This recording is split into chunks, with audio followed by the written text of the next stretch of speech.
초등 저학년 축구 경기에서 무엇을 봐야 할까요? 내 아들, 축구 잘 하고 있니? Okay, let's go. 유소년 축구에서 내 아이의 축구 실력을 보는 눈, 오늘 확실히 레벨업 시켜드리겠습니다. 이제 공부 안 하는 코치들의 가만히설에 넘어가지 마세요. 저는 유럽 기준으로 말씀드리겠습니다. 이 영상은 U9 기준으로 어느 정도 수준이 있는 아이들을 대상으로 만들어졌습니다.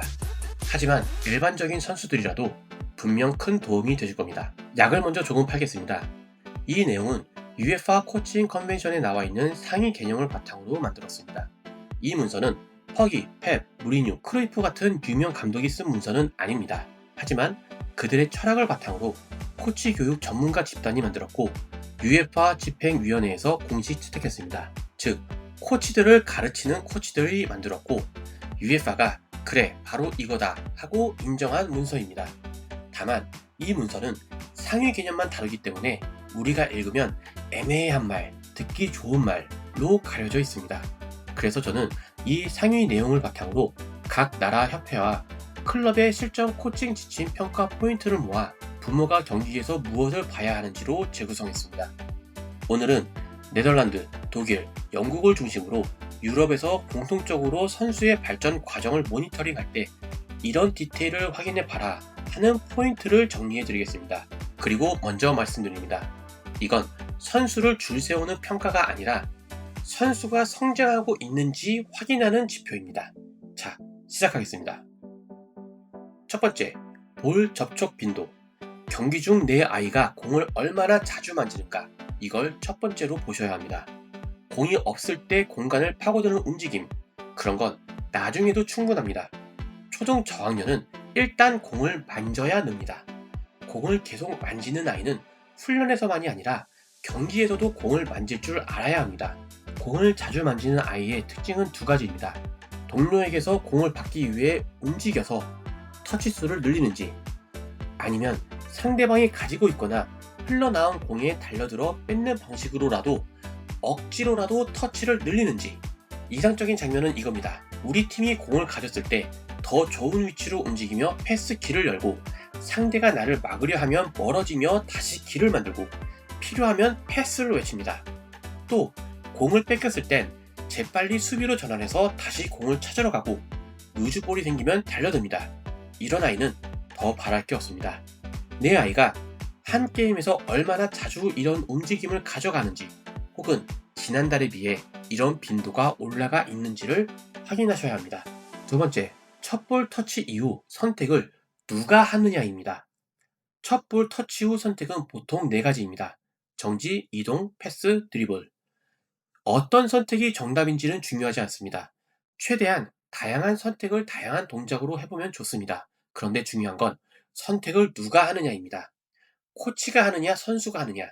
그래서 저는 U10까지 코치가 제발 팀 전술로 답을 적어주지 말라고 말합니다. 윙에서 공 잡으면 1대1 해. 너는 공격수에게 스루 패스를 넣어. 이런 지시는 선수의 학습을 막습니다. 선수가 고개를 들어 상황을 보고 스스로 결정해야 배웁니다.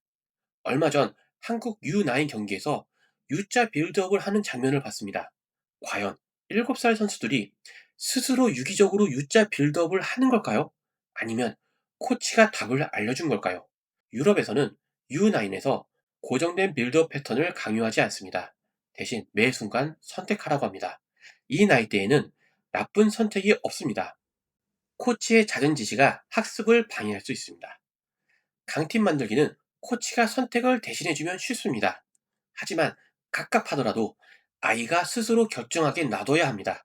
전술은 U11, U12부터 조금씩, U13 이후에 본격적으로 익혀도 전혀 늦지 않습니다. 오히려 발달 과정에 매우 부합합니다. 의사결정은 또한 팀 동료에 의해서도 이루어집니다. 내가 공을 잡았을 때 강하게 패스를 요구하는 동료, 그 동료의 요구를 뿌리치고 내가 판단해서 더 좋은 위치에 있다고 판단되는 팀원에게 패스를 하든지, 혹은 자신이 하고 싶은 플레이를 하기 위한 의사결정을 스스로 하는 빈도를 높여야 합니다. 의사결정은 심지어 상대방에 의해서도 이루어집니다. 나에게 강하게 달려오는 상대편을 보고 급하게 공을 패스하거나 걷어내는 건 좋지 않습니다. 급하게 공을 패스하는 것처럼 보이더라도 바로 빈 공간으로 이동해 다시 공을 달라고 한다면 좋지만, 아직 이 나이 때 이런 1대2 플레이를 하는 선수는 매우 드뭅니다. 마지막으로 부모님들에 의해서도 의사결정은 이루어집니다. 경기 전 부모님들이 페노야, 오늘은 패스 말고 드리블을 많이 해보자 라고 요구하는 경우가 있습니다. 의사결정은 코치, 부모, 팀메이트, 상대방도 아니고 아이 스스로 내려야 합니다. 하지만 매우 조심스럽게, 아주 조심스럽게, 아주 조심스럽게 공부를 많이 한 부모님이라면, 예를 들어 저의 구독자들 같은 이런 부모님들에 의한 의사결정은 꼭 나쁘게만 보지 않습니다. 그 첫 번째 이유는 부모님이 경기 중 소리치는 게 아니라면 이미 경기 전 아이와 합의된 내용이기 때문입니다. 경기 중 의사결정을 지금 당장 부모가 내린 게 아니라 아이가 스스로 약속을 기억하고 그 약속을 이행하기 위한 움직임입니다. 이건 중고등학교 이후에 코치의 지시사항을 기억하고 이행하려는 능력과 연결됩니다. 다만 코치와의 소통을 권장합니다. 그리고 경기장에서는 소리치지 마시고 원하는 움직임이 나왔을 때 응원만 해주세요. 코치들은 이렇게 되면 아이가 부모의 눈치를 보게 되어 안 좋다고 말을 하는 걸 들었습니다. 저도 코치이지만 동의하지 않습니다. 많은 아이들은 경기장에서 눈치를 봅니다. 코치의 눈치, 동료의 눈치를 봅니다. 만약 코치가 승리에만 눈이 멀어 있다면 승리를 향해 내 아이의 성장은 뒷전인 코치의 눈치, 성숙하지 않은 이기적인 동료의 눈치, 부모의 눈치, 뭐를 봐야 할까요? 내 아이가 팀에서 누구의 눈치도 보지 않아도 될 만큼의 입지를 다져 놓았다면 부모님도 조용히 있어야죠. 잘하고 있는데 잔소리하지 마세요.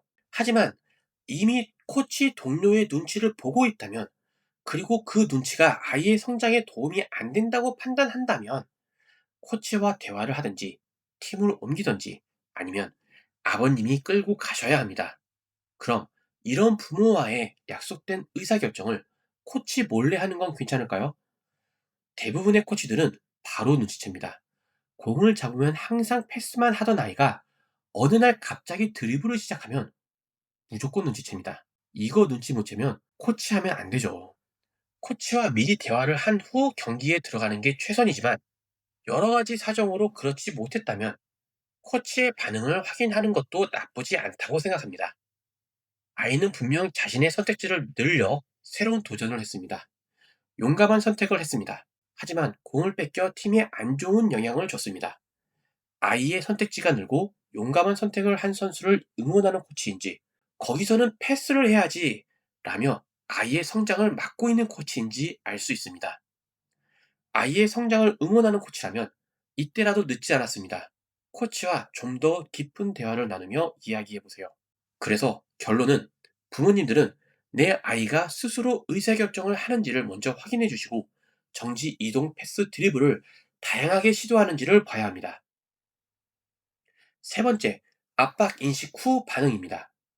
유럽에서는 압박이 올 때 무조건 걷어내지 말고 문제를 해결하는 법을 가르치라고 합니다. 걷어내기도 하나의 방식인 건 맞습니다. 하지만 여러 옵션 중 하나여야 하고 이 나이 때는 비중을 최대한 낮추면 좋습니다. 중요한 건 선수가 선택지를 얼마나 가지고 있느냐, 그리고 그 선택지를 얼마나 자연스럽게 꺼낼 수 있느냐입니다. 그래서 무조건 탈압박해라, 무조건 드리블해라도 아닙니다. 드리블을 할지, 볼 키핑을 할지, 패스를 할지, 걷어낼지 선수가 선택했다면 그 선택을 얼마만큼 다양하고 자연스럽게 가져갈 수 있는지입니다. 예를 들어 보겠습니다. 압박이 오면 항상 빈 공간으로 멀리 달아나는 걸 프로급으로 잘하는 선수가 있다고 가정해 보겠습니다. 그래서 항상 볼을 받으면 빈 공간으로 탈압박을 합니다. 겉으로는 안 뺏기니까 기본기 좋아 보이는 착시가 생깁니다. 하지만 개인기 기본기의 발달은 거기서 멈춥니다. 수준이 올라가면 패턴이 읽히고 이유 모를 슬럼프에 빠집니다. 이 슬럼프는 내가 잘하고 못해서 오는 나에서 기인한 슬럼프가 아닙니다. 상대방이 나를 파악했기 때문에 오는 외부로부터 오는 슬럼프입니다. 외부에서 오는 슬럼프는 벗어나기 더 힘듭니다.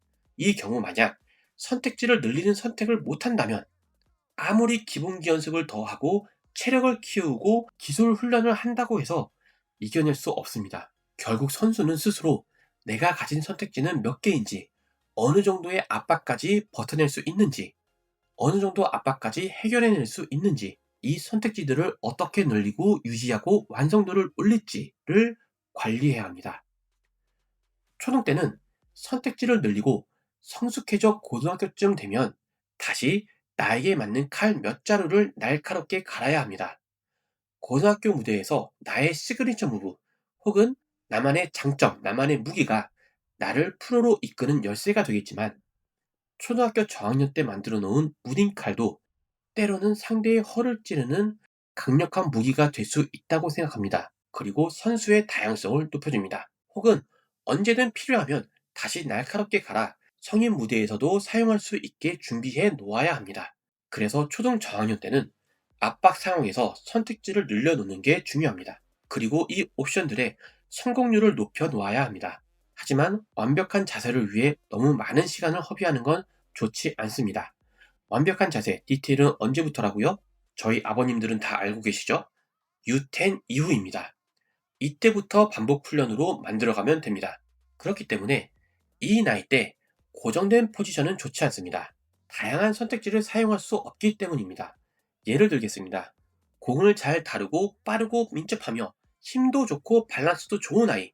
그래서 코치가 경기에서 이기기 위해 이 선수를 수비에만 넣어둔다면 팀은 쉽게 골을 먹지 않아 강한 팀이 될 수 있습니다.